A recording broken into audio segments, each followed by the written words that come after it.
Welcome to the Zeducation podcast.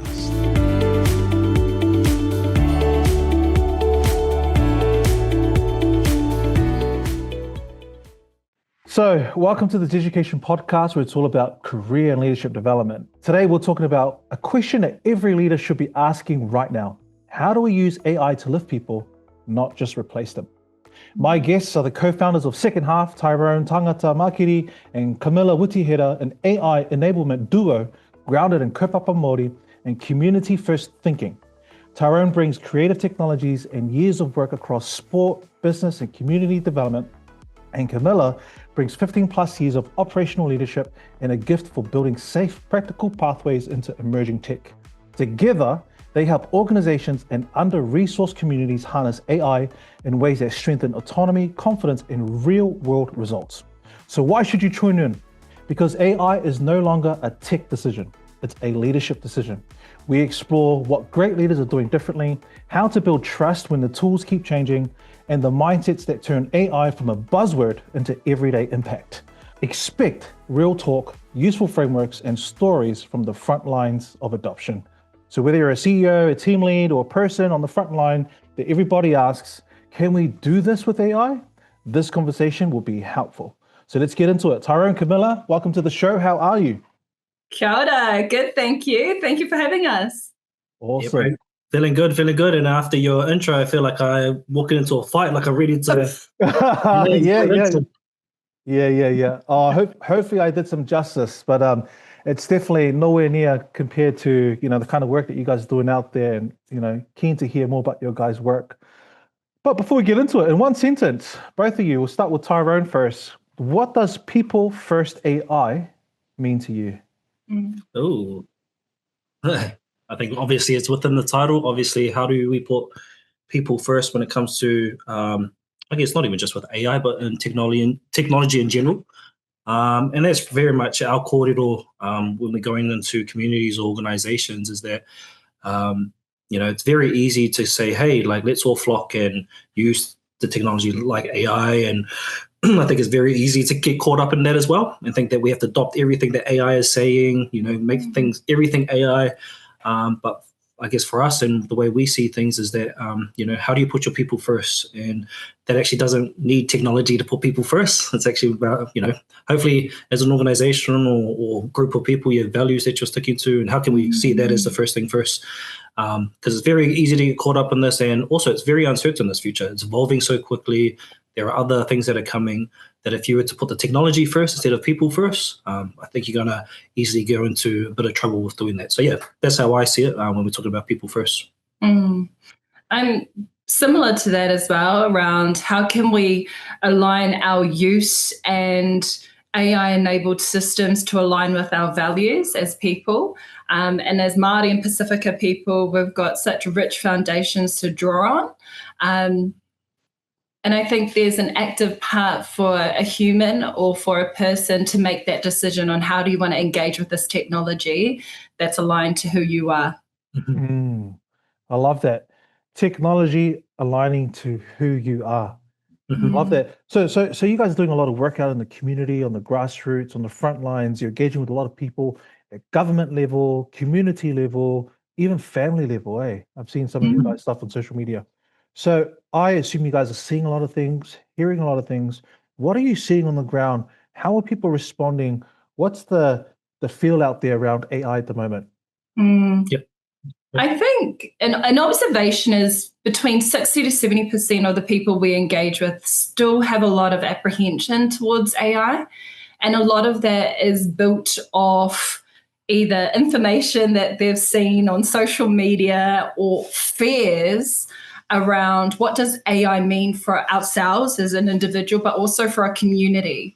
And being able to just hold space and talanoa about some of those AI impacts has allowed for some of those barriers to break by just having a natural, organic conversation and start to shift their interest or engagement from potentially disengaged to then engaged.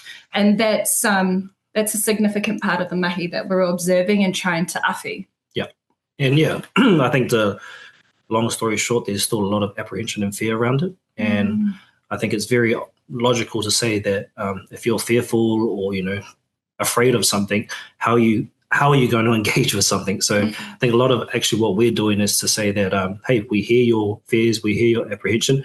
Actually, from our point of view, it's a good thing to hear that you're actually questioning it, because we're not saying to go into this blindly and say everything is great. Like I said, everything is not, whatever AI says is not always correct and true, and it can, hallucinate is one thing. So actually, when we go into this, have a bit of fear or have a bit of healthy skepticism with this technology, and bring that in. So we, like Kamilla said, we have kōrero or talanoa to allow people to have those questions. And we've found that by creating that space, not everyone says, cool, I'm going to use it, but everyone has a bit more information to make that decision now. So that's what we do.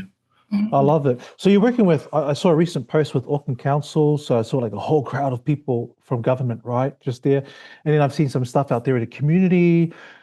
What are some of the common barriers? Are they different from like people at that level versus those in the community that you're working with, or are they the same?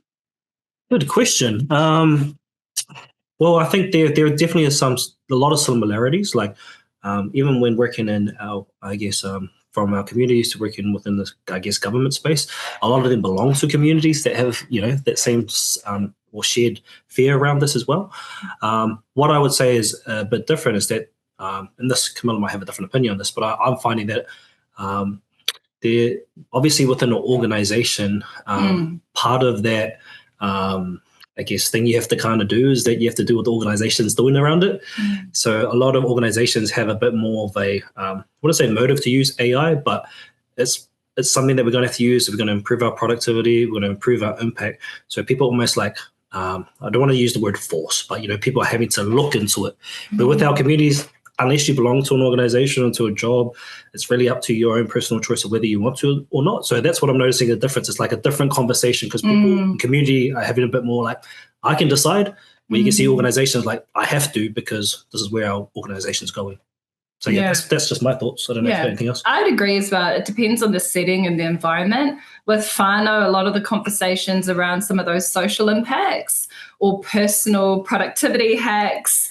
It might also be around creativity, kōrero as well. So how are they using these devices to create some cool AI-generated content?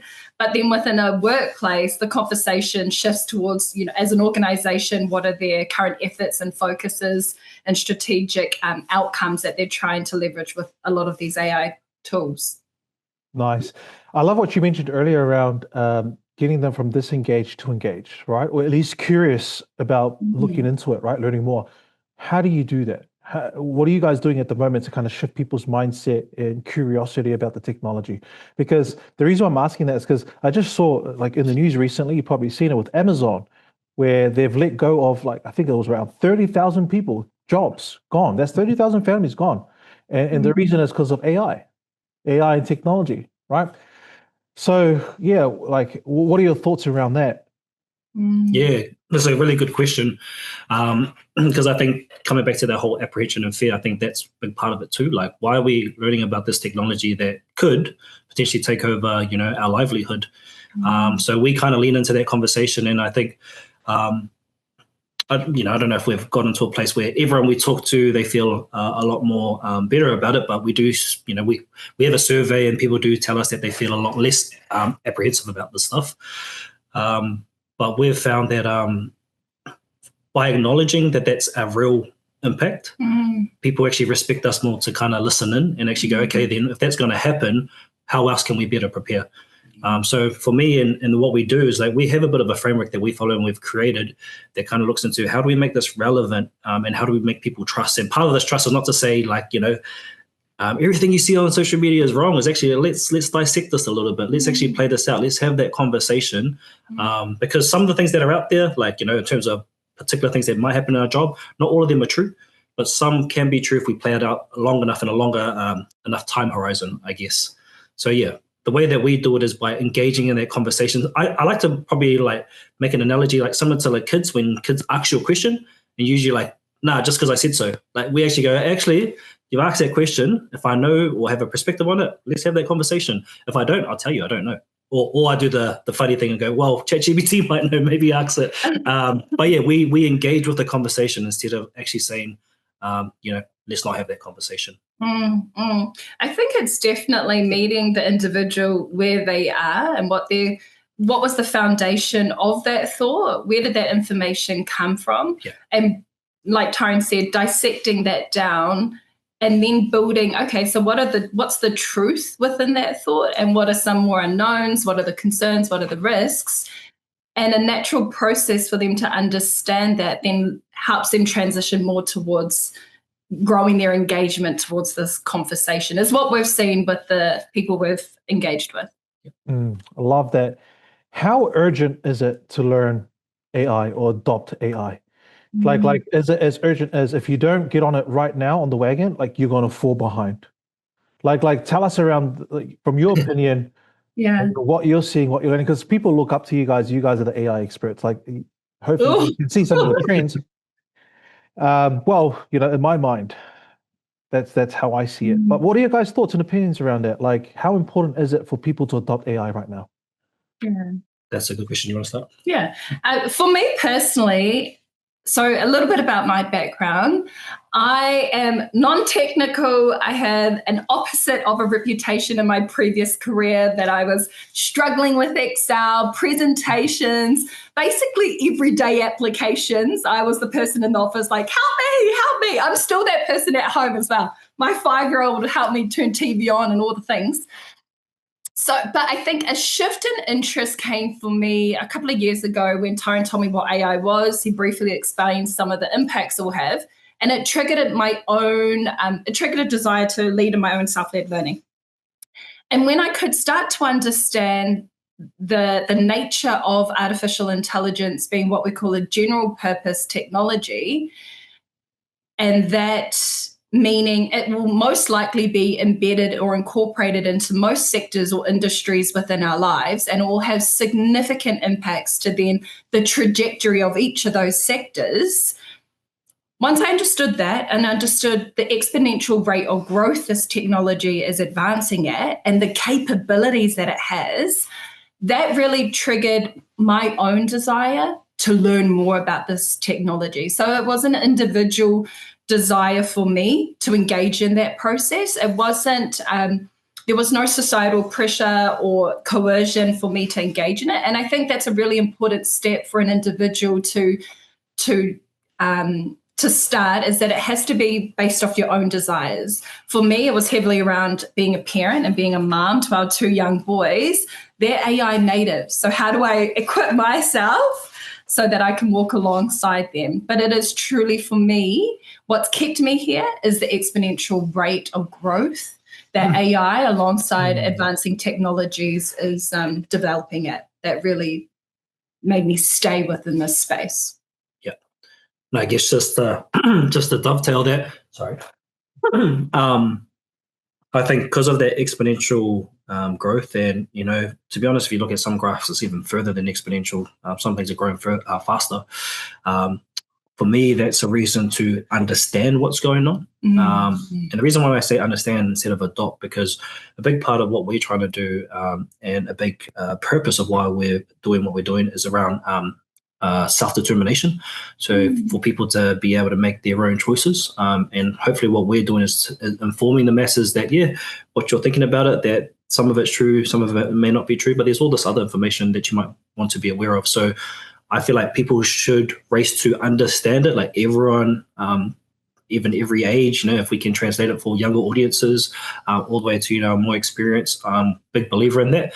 Adopting it, however, my personal opinion around that, it kind of just depends, right? So if you're in an organizational business that needs, to be more efficient and all of that, you might want to be looking at this because it can definitely help in those areas.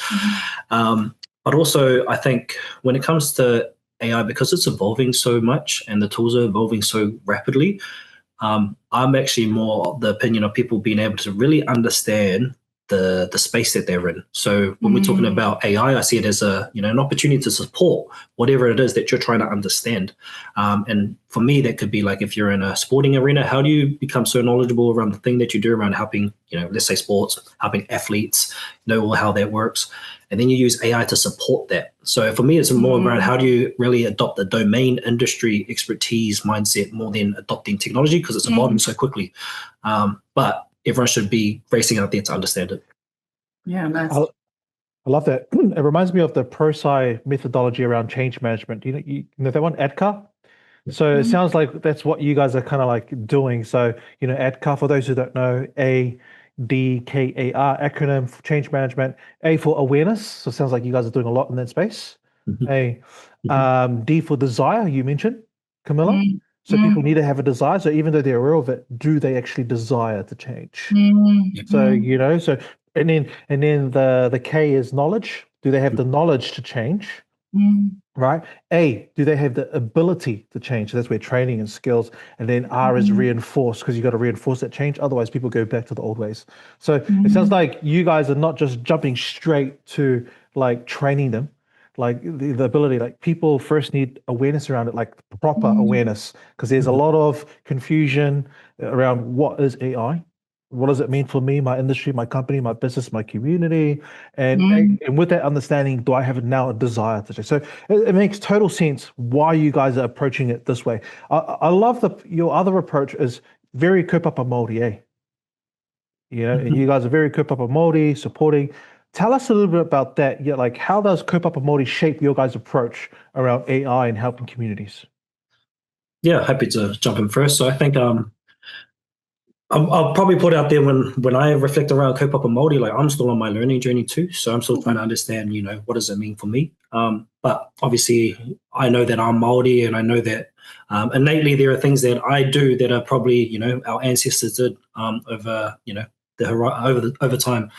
So when I think about it, like for me, like, and I actually had a real big conversation with someone just the other day around it. I think it's like, part of this is like, how do you set up, space to connect and relationships, like, I think for me, I take it back to like times when you're on the marae and, as a kid, I probably didn't appreciate it as much as I did now, but there were things that you picked up around how do you, create space for people? How do you respect people? And I think a lot of that kind of stuff is what we've taken into, the work that we do.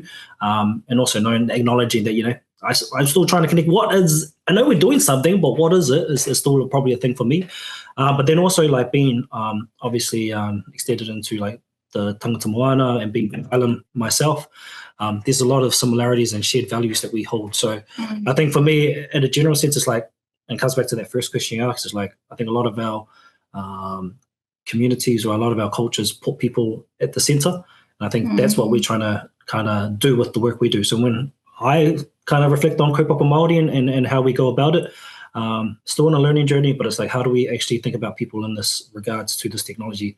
And I think, it's embedded whether it's said or not.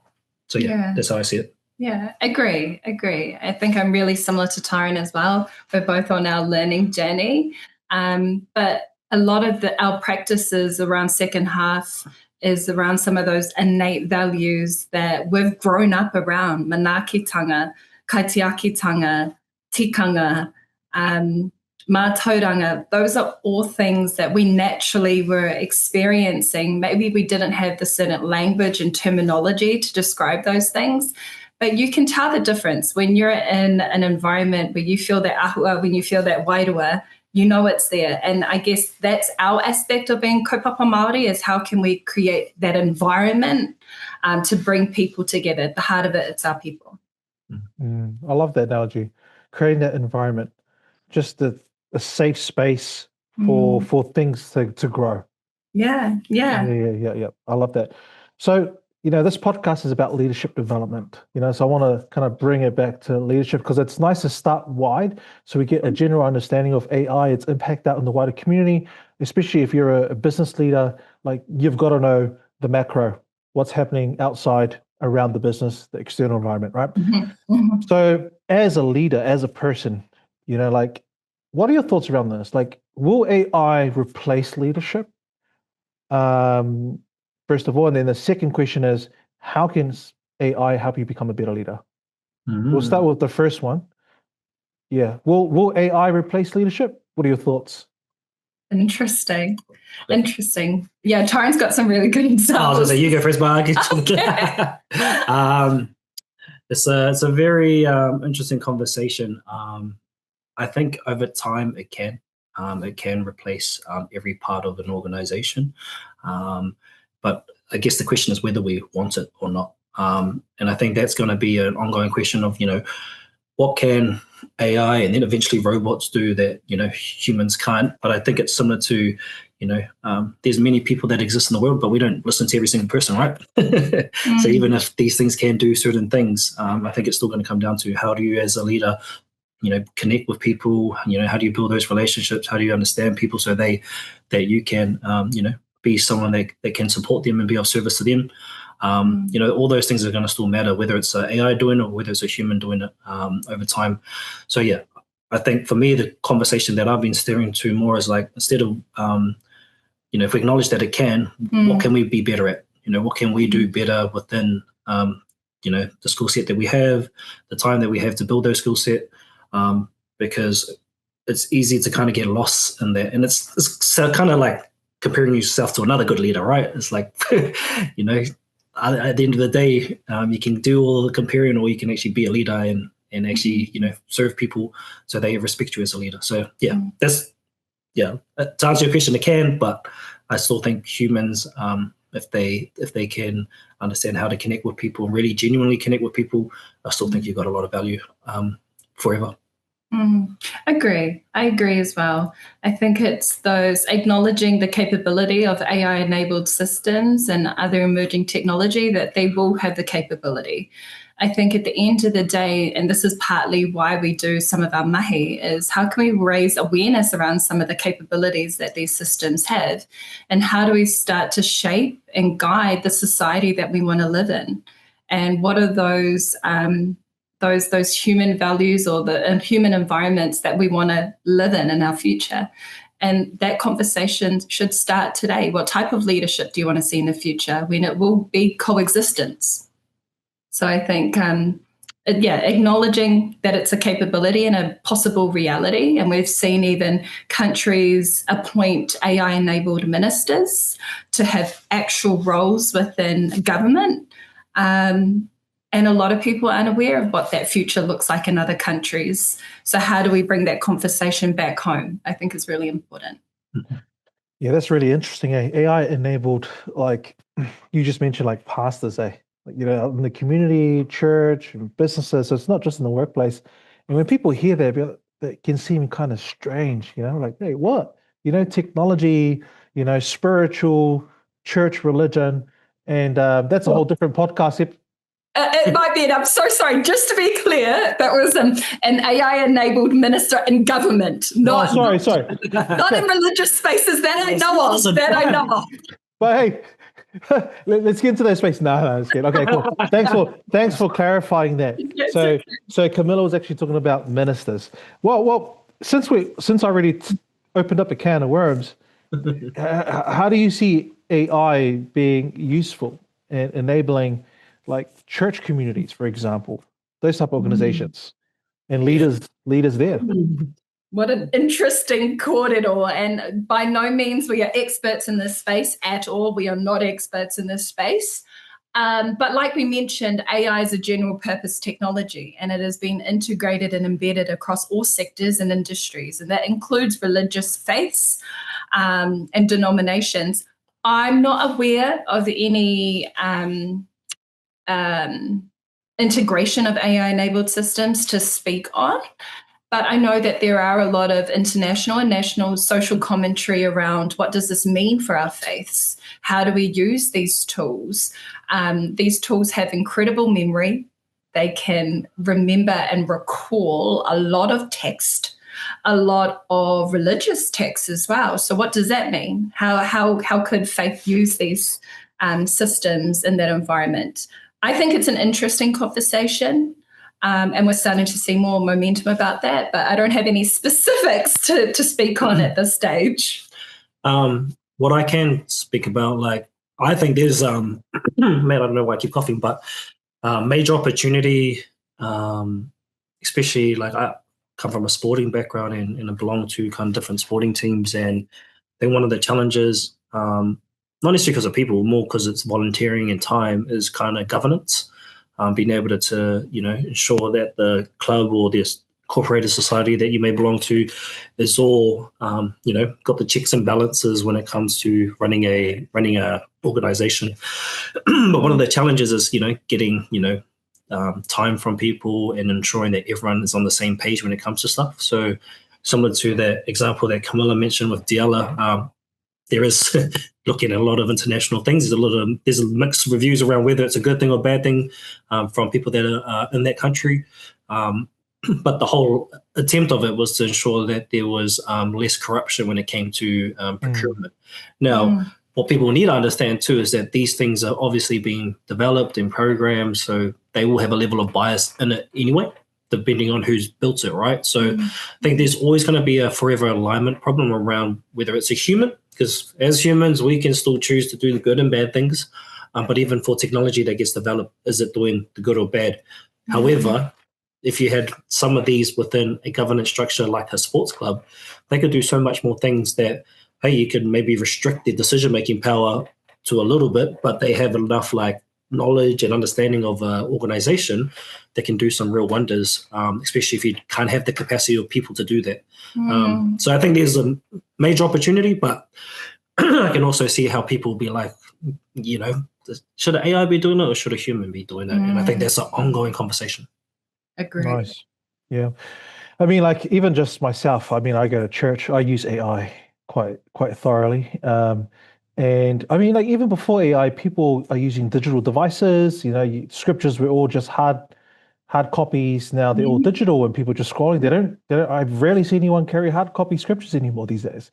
And so AI is now on those devices that we already carry around, whether it's a phone, laptops, iPad, whatever it is. And it's just about how can we use it to be a little bit more efficient, so that we can have more time with the people or do things that are more important. That require us, right? So, like, I'm definitely seeing that at the moment, and also being a user of AI myself. I want to talk a little bit more around like how can we use AI as leaders to enable what we do. So leaders, they're dealing with all sorts of challenges. They're having to make all sorts of decisions. There's a lot that they do, right? How can something like AI help me be a little bit more strategic, creative, be a better problem solver, better leader overall? Yeah, absolutely. I think there's so many ways that AI can help. First, I just want to make this really clear as well, that with developing an understanding of what AI is, there's also an understanding of what responsible AI use looks like as well. So it's not just offloading any task or any element to AI systems. You want to be able to actively use these systems, and that means not everything needs to be taken through an AI system. But I do think as a leader, there's so many elements of your everyday responsibilities that become burdens, or that might take you a little bit longer than others. You think about administrative tasks. A significant amount of our days, I'm sure for most leaders, are in front of their computer responding to emails or external communication or internal communication. And if you think about the amount of time that's required over a day, a week, a year, it amalgamates to a lot. With a lot of these AI-enabled systems, you can significantly reduce that time down to a small portion, and you can increase your quality of output as well by using these systems actively. When it comes to strategic foresight and strategic planning as a leader as well, from my experience being in similar roles, that would often take months, weeks, dealing with other stakeholders and your leadership teams coming together to build out a strategic blueprint and focuses. You can now improve your efficiency by half, if not more. But I think what's really important is that you can take those examples into nearly every responsibility in your job description, but it's around using these systems responsibly and actively that really sets you up for success, especially with using these systems wisely. Yeah. I think Camilla's said everything in terms of like, especially practically how you could, as a leader, use it. Like, there's many things it can do to speed up, like she said, your efficiency with stuff, all the way down to like, being able to not offload, but to be able to share some of that work with, things like AI agents that can kind of do some, tasks that may be tedious and things that you have to get done, but take away your mental energy and your time, if you had to do it yourself. So being able to have something set up where it can know those tasks and be able to do those tasks on your behalf can be very helpful for a leader to then hopefully use their time to focus on the more high impact stuff, which may be just connecting with their people. So there's definitely all that. I think the only thing that I would probably want to speak into this would be that, and this is, I guess, my understanding of, a leader or someone that can be, that's, hopefully trying to be a leader that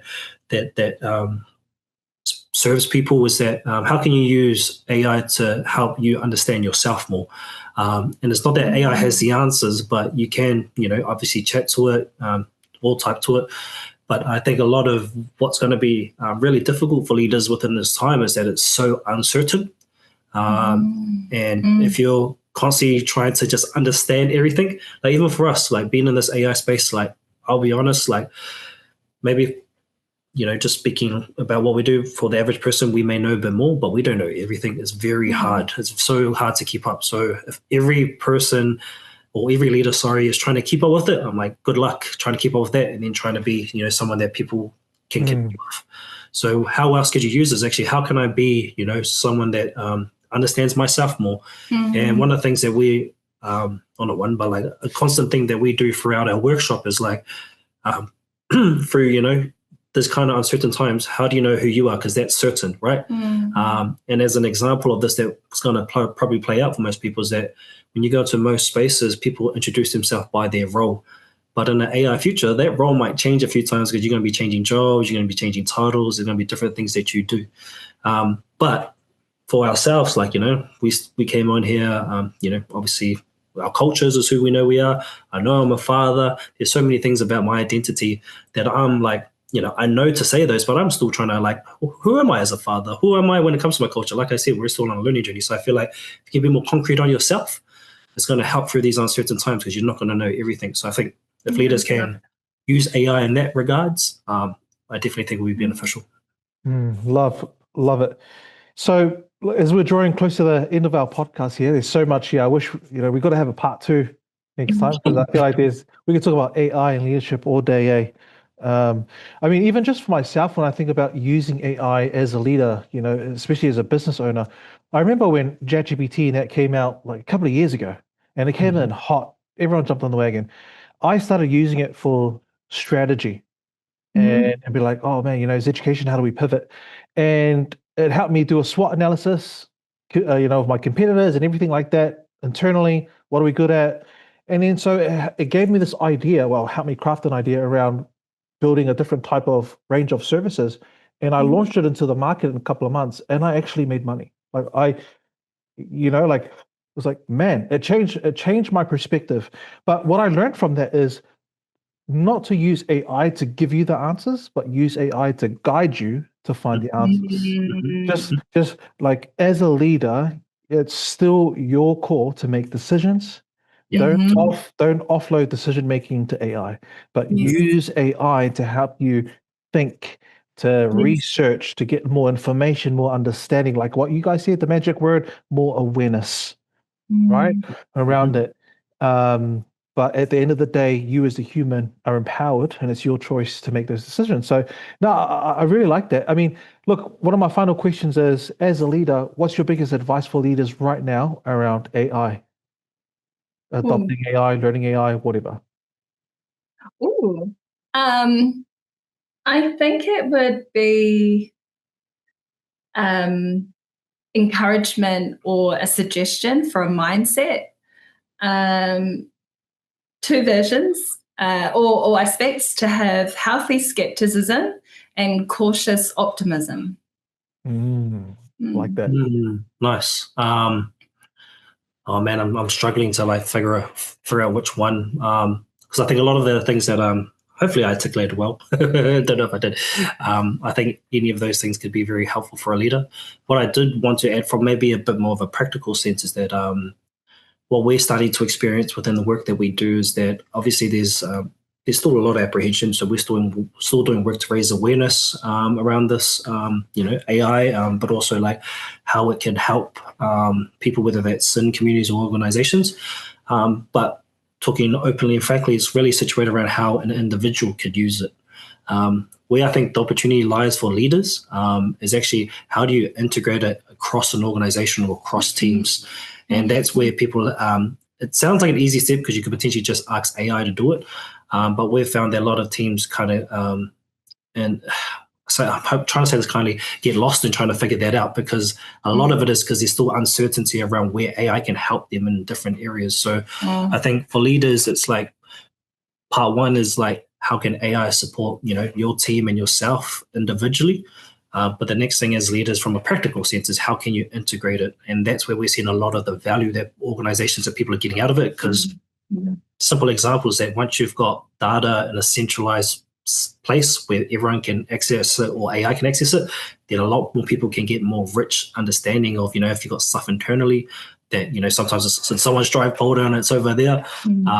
It can be very hard to know what that all is, but being able to kind of capture that and put it in a place where everyone can have access to, if that makes sense for your organization, people are starting to see a lot more value out of using AI. So yeah, that's me from a practical sense of around, I guess, a step one, personal use, but then also step two, how do you integrate as a team? Yeah. Awesome. Love that. So just to wrap things up, if people want to get in touch with you guys, second half, learn more about AI, adoption, support, awareness, all of that good stuff, how can they get in touch?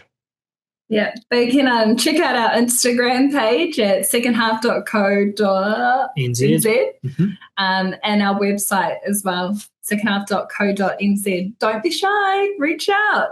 No, these guys are awesome. Awesome. Definitely reach out to them. So thank you so much, Tyrone, Kamilla, co-founders of Second Half, enabling communities, organizations harness meaningful AI. Love it. Thank you. Kia ora. Ka kite. See ya. You too.